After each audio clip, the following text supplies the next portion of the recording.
안녕하세요. 땅나무 강장군입니다. 오늘은 신도시가 들어오면서 인접지역 땅값은 어느 타이밍에 올라가는지 제가 알려드리겠습니다.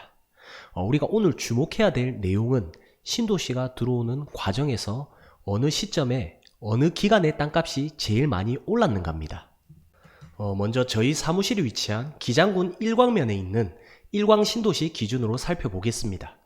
저는 여기 몇 년 전부터 있으면서 신도시 착공부터 완공까지 개발되는 모든 과정을 눈으로 봤고요. 그리고 땅값 올라가는 것도 직접 몸소 체험했습니다. 먼저 그림을 보시면 일광신도시 현재 지도 모습입니다. 지금은 개발이 마무리 단계고 몇 개의 브랜드 아파트는 입주도 시작했습니다. 그리고 이제 신도시 들어오기 3년 전에 2016년이죠. 이때 동해남부선 복선 전철이 개통이 됐고요. 그리고 국도, 고속도로, 모든 도로 관련된 기반 시설들이 미리 다 만들어 놓고 마지막에 신도시가 들어오게 됐습니다. 그림 보시는 이 모습이 지금으로부터 약 10년 전 일광 신도시 인근 모습입니다. 부산이라고 해도 전부 도시가 아니고요. 외곽지에는 시골도 있었습니다. 부산으로 치면 동쪽 끝쪽이죠. 그래서 이제 그림처럼 10년 전에는 도로는 잘 되어 있지만 이때 당시에 시골이었기 때문에 유동인구가 거의 없었다 보시면 돼요. 그래서 지금 생각해보면 이때 당시 지자체에서 택지 정리를 네모 반듯하게 해놓고 도로를 잘 만들어 놓은 이유가 분명 있었을 겁니다. 여기가 이제 지금 역 주변이 되어 있거든요. 아무튼 이제 부산에도 시내 중심지 신도시를 넣으면 당연히 좋겠죠. 하지만 이제 중심지는 땅이 없고 너무 땅값이 비쌉니다.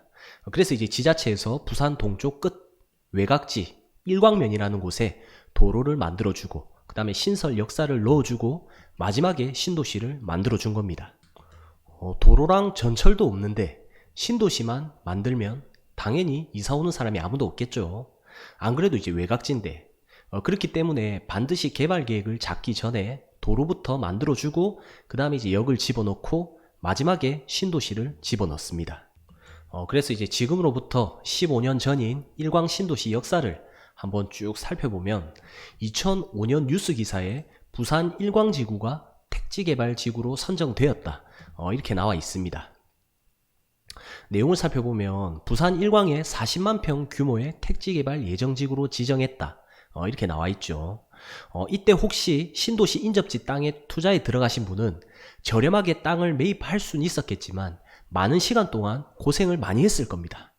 그 이유를 살펴보면 부산 도시공사에서 추진했었는데 건설 경기 침체로 지정 해제를 추진하고 나섰기 때문입니다. 원래 사업이 그렇습니다. 한다고 했다가 안 한다고 했다가 하면서 땅값이 정체됐다가 올랐다가 그렇게 하는 단계가 있거든요. 그런데 이제 부산시에서 수익성이 안 나온다고 택지개발지구 해제 요청했었는데 국토교통부에서 반려해버렸습니다. 그 이유를 보면 이때까지 수익성이 떨어진다는 이유로 해제를 한 전례가 없었기 때문이거든요. 그래서 이제 뉴스 기사를 보면 일광 택지지구 지정 해제가 무산됐다 이렇게 나오는 거고요. 그래서 이제 일광지구를 해제하려고 했던 게 무산되면서 어쩔 수 없이 계획대로 진행하게 됩니다. 그리고 2013년 9월부터 일광지구의 토지 보상이 시작되거든요.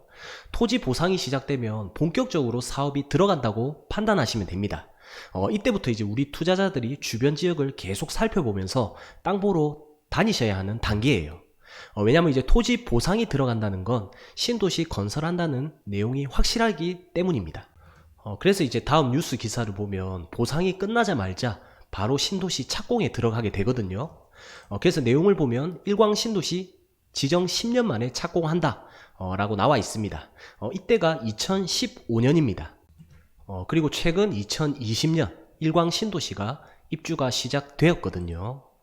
그럼 우리가 신도시가 들어오면서 인근 땅값의 변동률을 살펴봐야 되는데 아무 필지 하나만 찍어서 한번 살펴보겠습니다. 아까 말씀드린 우리가 제일 중요하게 봐야 될 게 뭐냐면 어느 시점에 땅값이 최대치로 단기간에 많이 올랐느냐입니다. 그래서 아까 그 필지 토지 공시지가 변동률을 살펴보면요. 연도별 공시지가만 제가 확대해서 한번 보여드리겠습니다. 아까 뉴스 기사 보셨죠?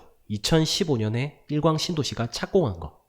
착공과 동시에 공시지가가 가파르게 오르면서 4년 만에 2배 이상 공시지가가 올랐습니다. 하지만 2005년 일광택지지구 발표 때부터 2015년 착공 때까지 공시지가 변동률을 보면요, 10년 만에 1.6배가 오른 겁니다. 신도시 발표되고부터 10년 동안 땅값이 거의 안 올랐다 보시면 됩니다. 그래서 이제 발표 때 투자에 들어가신 분은 10년 동안 돈 못 벌고 착공에 조금 올랐다고 빠져나왔겠죠. 그만큼 이제 투자금 대비 수익률이 굉장히 적었을 겁니다.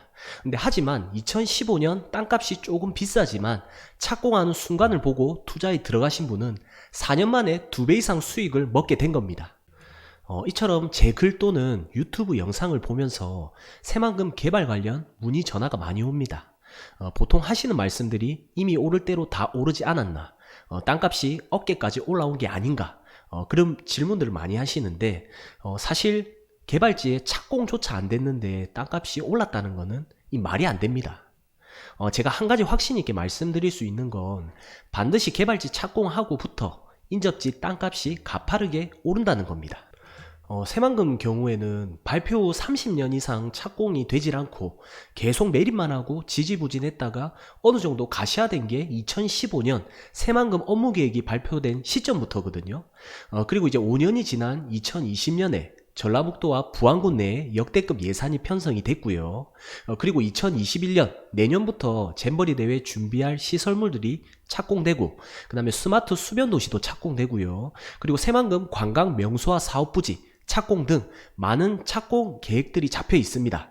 그리고 바다 위에 남북도로, 동서도로, 고속도로, 신항만, 국제공항 등 수많은 개발 사업들이 준비되어 있고 완공 계획에 있는 곳이 바로 새만금입니다.